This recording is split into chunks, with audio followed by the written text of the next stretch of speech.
मुख्यमंत्री समृद्ध पंचायत राज अभियान शीर्षक गीत लोकार्पण कार्यक्रम मुख्यमंत्री देवेंद्र फडणवीस यांच्या उपस्थितीत विधान भवन नागपूर येथील मंत्री परिषद सभागृहात पार पडला।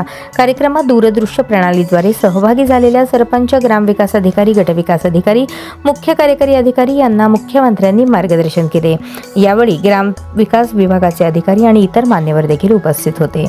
राज्यात मागील काही दिवसात झालेल्या पूर परिस्थितीमुळे मुख्यमंत्री समृद्ध पंचायत राज अभियानाच्या अंमलबजावणीत अडथळा निर्माण झाला होता। मात्र आता नव्याने अभियानाला सुरुवात करण्यात आली असून या अभियानाच्या अंमलबजावणीतून गावाच्या समृद्धीची दिशा मिळेल असा विश्वास मुख्यमंत्री देवेंद्र फडणवीस यांनी व्यक्त केला। गावाच्या सर्वांगीण विकासासाठी मुख्यमंत्री पंचायत राज अभियान राबवण्यात येत आहे। लोकसहभागातून हे अभियान यशस्वी करावे, ग्रामपंचायत डिजिटल स्वयंअर्थपूर्ण असाव्यात, तसेच गावांचा पर्यावरणपूरक विकास करण्यात यावा, यासाठी मुख्यमंत्री समृद्ध पंचायत अभियान महत्त्वाचे ठरणार आहे, असेही मुख्यमंत्री फडणवीस यांनी सांगितले।